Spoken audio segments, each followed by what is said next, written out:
အောင်မြတ်သားတို့လည်းဘားကျော်အိမ်မှာတဲဖို့ဆုံးဖြတ်ခဲ့ကြတယ်။ညဘက်ရောက်တော့အောင်မြတ်သားကဖျားတင်အရှိမထိုင်ပြီးမိမိလှုပ်ရှားရှိတဲ့အမှုတွေကိုလုပ်နေတဲ့အချိန်တက်ခိုင်ကတော့အင်းရှိကွက်ပြစ်မှာဘားကျော်နဲ့ထိုင်စကားပြောနေခဲ့တယ်။ဘားကျော်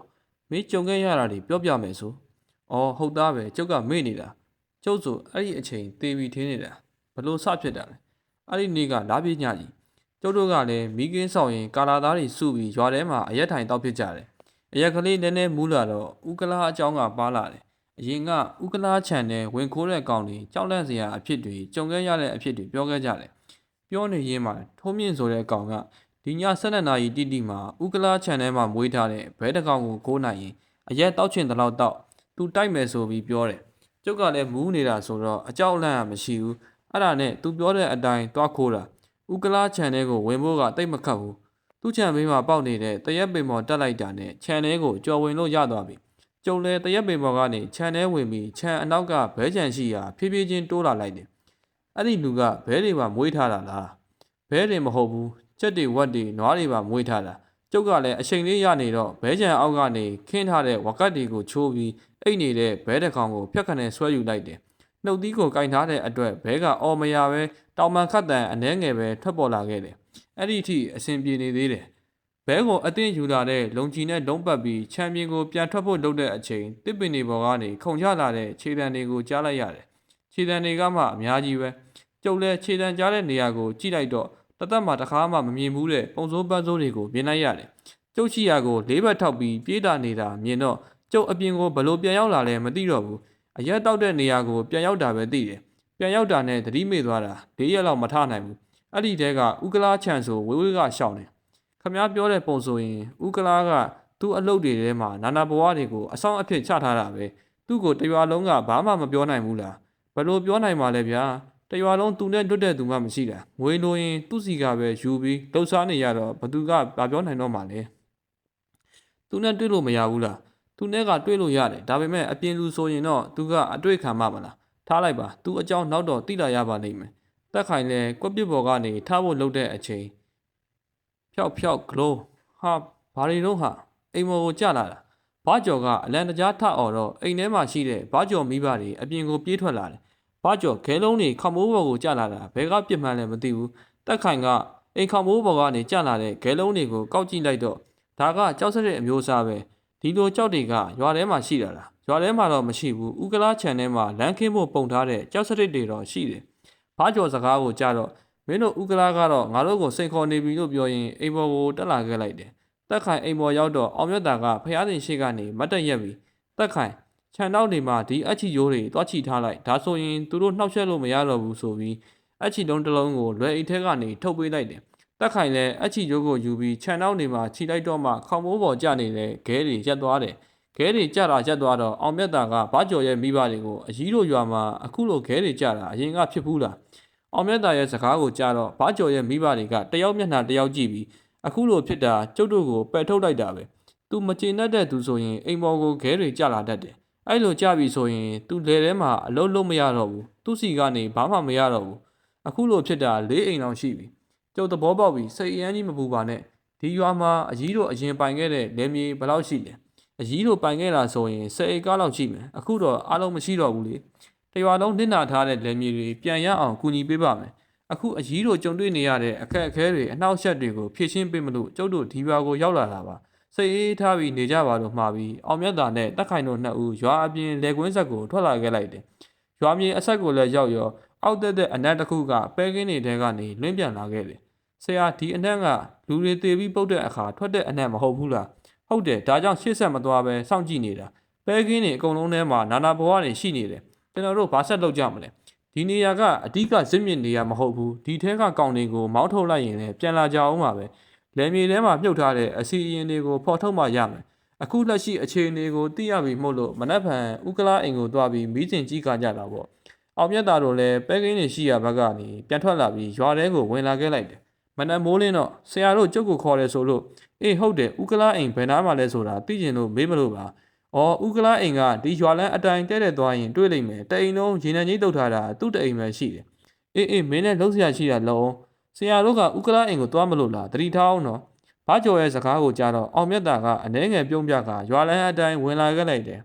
ရွာလမ်းမကြီးအတန်လျှောက်လာတဲ့အောင်မြတ်တာတို့ကိုမြင်တော့ရွာထဲကလူတွေကမဝမရဲနဲ့လှမ်းပြီးကြည့်နေကြတာကိုမြင်လိုက်ရတယ်။များမကြမီရေနံကြီးဝနေတဲ့နှစ်ထပ်အိမ်မဲမဲတစ်လုံးကိုလှမ်းမြင်လိုက်ရတယ်။အိမ်ရှိကိုရောက်တော့ခြံအဝမှာကတ်ထားတဲ့စာကရဟန်းတန်ကနဲ့အခွင့်မရှိသူမဝင်ရတဲ့။အဲ့ဒီဆိုင်ဘုတ်ကိုမြင်တော့တက်ခိုင်ပါဇက်အဟောင်းသားဖြစ်သွားတယ်။အဲ့ဒီအချိန်ခြံထဲကနေအရက်ပူပူလုံးလုံးလူတယောက်ထွက်လာပြီးခမရတို့ကဘသူလဲဘသူနဲ့တွေ့ကျင်လို့လဲ။ထိုသူရဲ့စကားကိုကြားတော့အောင်မြတ်တာကကျုပ်တို့ကဥက္ကလာကိုတွေးဖို့လာတာပါသူနဲ့စကားအနှဲငယ်ပြောဖို့ရှိလို့ဆရာမရှိဘူးရှိနေအပြင်လူတွေဆိုရင်မတွေ့ဘူးခမရတို့ပြန်တော့လို့ပြောပြီးအထဲဝင်ဖို့အလုပ်ခြံထဲကနေငပုဘသူတွေလဲကွာဆိုတဲ့အတန်ထွက်လာတယ်အဲ့ဒီအတန်လဲကြာရောငပုဆိုတဲ့သူကဘယ်ကမှမသိပါဘူးဆရာနဲ့တွေ့ကျင်တယ်ဆိုပြီးလာပြောနေလို့ဘာကြော်ရဲ့ဧည့်သည်တွေကိုဝင်လာပါစေကွာဒါပေမဲ့တခုတော့ရှိရဲ့နော်ကျုပ်ခြံထဲကိုဝင်လာလို့တခုခုဖြစ်ရင်ကျုပ်တောင်မဟုတ်ဘူးဆိုတဲ့ချင်းချောက်တဲ့စကားဆန်ဆန်ပြောလိုက်တော့အောင်မြတ်တာကရပါတယ်ကျုပ်တို့အတွက်ကျုပ်တို့တောင်းဝန်ယူပါတယ်လို့ပြောပြီးခြံထဲဝင်ဖို့လှမ်းလိုက်တဲ့အချိန်ခြံဝင်းထဲကနေတစ်ပင်တွေအားလုံးလေးမတိုက်ဖဲနဲ့လှုပ်ရမ်းကုန်တယ်တစ်ပင်တွေလှုပ်ရမ်းနေတာကိုမြင်တော့ဥက္ကလာကတစ်ပင်ဘောကကောင်လေးငြိမ်နေစမ်းအဲ့တဲ့စိတ်အနှောက်အယှက်ဖြစ်အောင်မလုပ်ရဘူးကွာဟာဟာဥက္ကလာရဲ့ရှိတဲ့စကားကြောင့်တက်ခိုင်စိတ်အနေငယ်တူသွားတာကိုသိတဲ့အောင်မြတ်တာကလက်ကပြပြီးကျုပ်တို့အတွက်အနှောက်အယှက်မဖြစ်ပါဘူးမိတ်ဆွေရဲ့အပေါင်းအသင်းနေတာအနေမခတ်အောင်ယူဆိုင်ပါအောင်မြတ်တာစကားကိုကြားတော့ဥက္ကလာမျက်နှာတစ်ချက်ပြတ်သွားပြီးကျုပ်စီကိုလာရတဲ့အကြောင်းရင်းကဘာများပါလဲထွေထွေထူးထူးမရှိပါဘူးကျုပ်တို့ကအမှန်တရားကိုမျက်နှိုးတဲ့သူတွေဆိုတော့ခမားယူထားတဲ့အမှန်တရားတွေကိုလာပြန်တောင်းတာပါဟာဟာကျုပ်နားမလဲဘူးပွင့်ပွင့်တင်းတင်းပြောပါလားကောင်းပြီလေကျုပ်တို့ပွင့်ပွင့်တင်းတင်းပြောပါမယ်ခမားရွာသားတွေစီကမတရားသဖြင့်ရယူထားတဲ့လယ်မြေတွေကိုပြန်ပေးဖို့ကျုပ်တို့လာပြောတာပါကျုပ်ကမတရားယူထားတယ်ဟုတ်လားဘာကြော်ရဲ့စကားကိုယုံပြီးကျုပ်ကိုလာဆွဆွဲနေရတာကျုပ်ကမတရားမယူဘူးသူတို့စိတ်ကြည်နဲ့လို့လာရောက်တဲ့အတွက်ကျုပ်ဝယ်ထားတာဒါဆိုပဲကင်းနေတဲ့မှာရွာသားတွေထုံရက်ဆိုင်ပြလို့မရအောင်လှုပ်ထားတဲ့အစီအရင်တွေကရောဒါတွေကရိုးသားတဲ့လှုပ်ရက်လား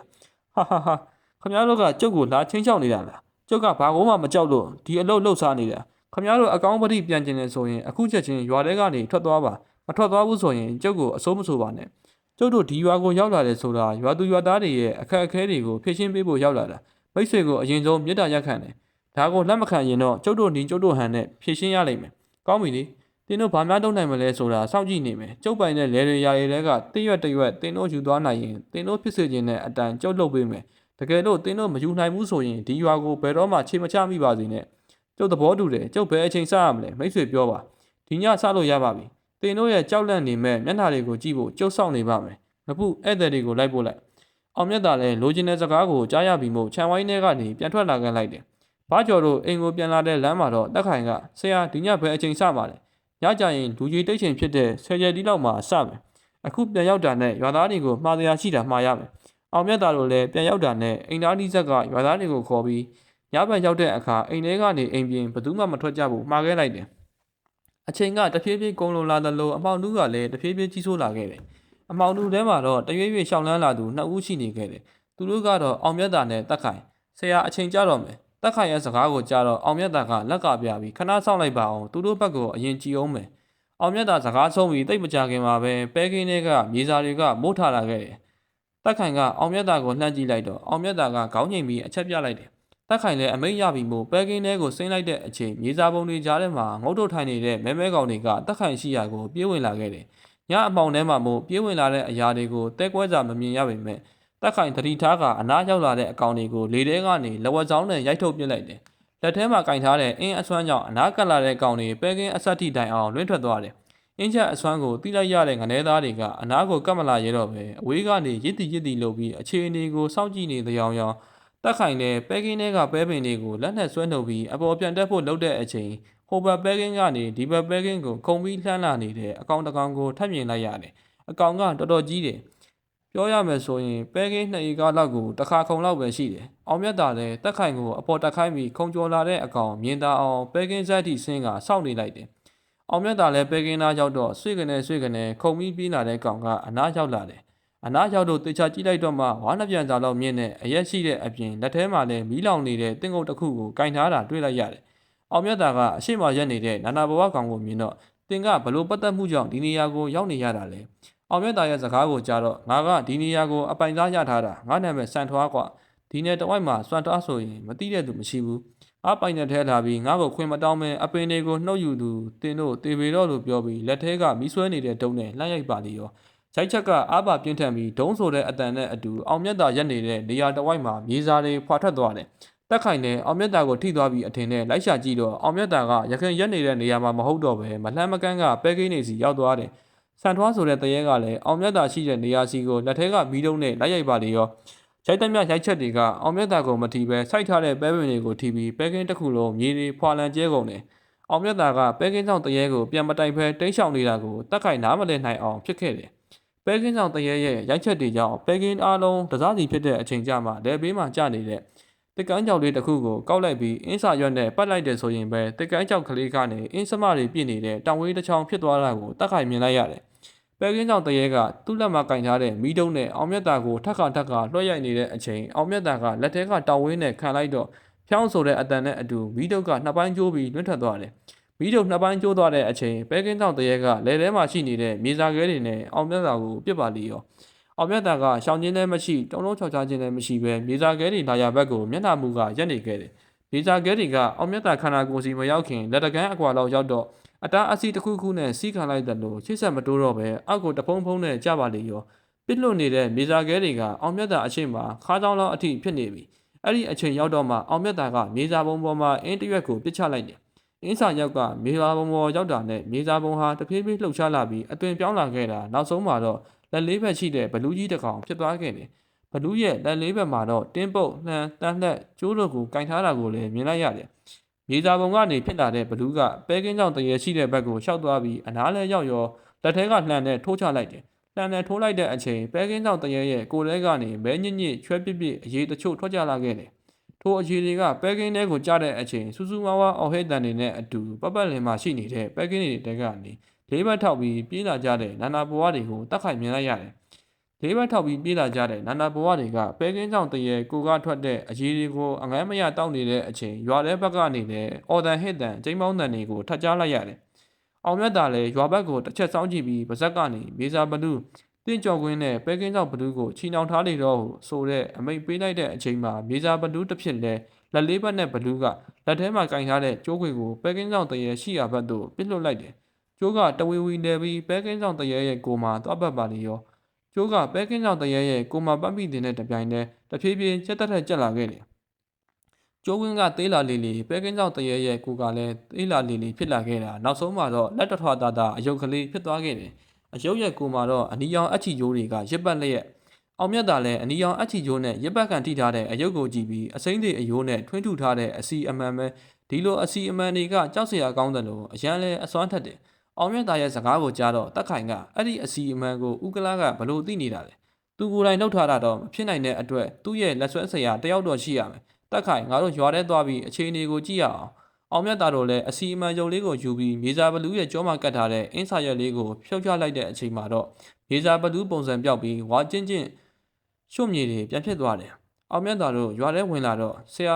ဆရာဦးကလာဟိုခြံထဲမှာတောင်းကျနေကြပြီဖားကျော်ရဲ့အလောတကြီးပြောတဲ့စကားကိုကြားတော့တက်ခိုင်ကခြံထဲမှာဘာတွေတောင်းကျနေရလဲအဲ့ဒါတော့မသိဘူးဆရာဦးကလာခြံထဲကတစ်ပင်တွေလေမတိုင်ဖဲလှုပ်ရမ်းနေတာလည်းမြင်ရတယ်နောက်ပြီးစူးစူးဝါးဝါအော်ဟစ်ပြီးခြံထဲမှာပြင်းနေကြတဲ့ခြေတံတွေကိုလည်းကြားရတယ်ဒါဆိုဦးကလာနဲ့သူ့အပေါင်းပါတွေကရောရွာသားတွေကဆရာတို့ပြောတဲ့အတိုင်းခြံပတ်ပတ်တွေကိုဝိုင်းပြီးစောင့်နေကြတယ်ထွက်လာတာနဲ့ဖမ်းပိုင်လောက်တာကိုသိတော့ခြံအပြင်မထွက်ဘဲတင်းခန်းနေတယ်အောင်မြတ်သားလည်းဘာကြော်ပြောတဲ့စကားကိုကြားပြီးဥက္ကလာခြံရှိကိုရှောက်လာခဲ့လိုက်တယ်ခြံရှိရောက်တော့အိမ်ဝိုင်းထဲကမိတ်ဆွေတင့်အနေနဲ့ရွာသားတွေစီကမတရားရယူထားတဲ့လယ်မြေတွေကိုပြန်ပေးလိုက်ပါဒါဆိုတင့်ကိုရွာသားတွေအန်ရယ်ပြုတ်မှာမဟုတ်တော့ဘူးတင်စီမံထားတဲ့ပညာရက်တွေလည်းအခုချိန်မှာအတုံးမဝင်တော့တဲ့အတွက်တင်လက်လျှော့လိုက်ပါတော့အောင်မြတ်သားရဲ့စကားကိုကြားတော့ရွာသူရွာသားတွေကဟုတ်တယ်ငါတို့လယ်တွေပြန်ပေးမပေးရင်ခြံထဲကနေထွက်မလာနဲ့အောင်မြတ်သားလည်းစူညံတောင်းကျမ်းနေကြတဲ့ရွာသားတွေဘက်ကိုလှည့်ပြီးရွာသားတို့စိတ်မလောကြပါနဲ့တင်တို့ပိုင်ဆိုင်တဲ့အရာတွေပြန်ရတော့မှာပါဒါကြောင့်တင်တို့စီကဂရီတစ်ခုလိုချင်ပါတယ်ပြောပါဘာဂရီလဲ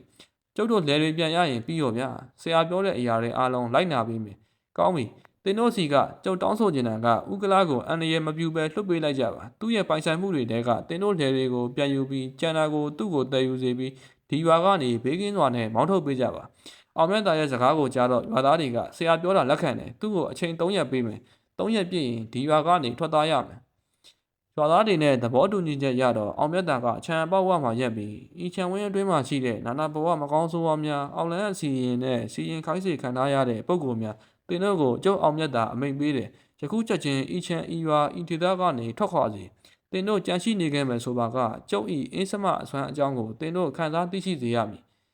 အမိန်သည်ယခုမှစ၍နောက်တနာရီအတွင်းအကျုံးဝင်သည်အောင်မြတ်သားရဲ့အမိန်စကားလည်းအဆုံးခြံထဲကနေထွက်ပြေးကြတဲ့အခြေခံတွေကိုအတိုင်းသားကြားလိုက်ရတယ်တနာရီတောင်မကြာလိုက်ဘူးခြံထဲမှာရှိတဲ့အရာတွေကပုံမှန်ပြန်ဖြစ်သွားတယ်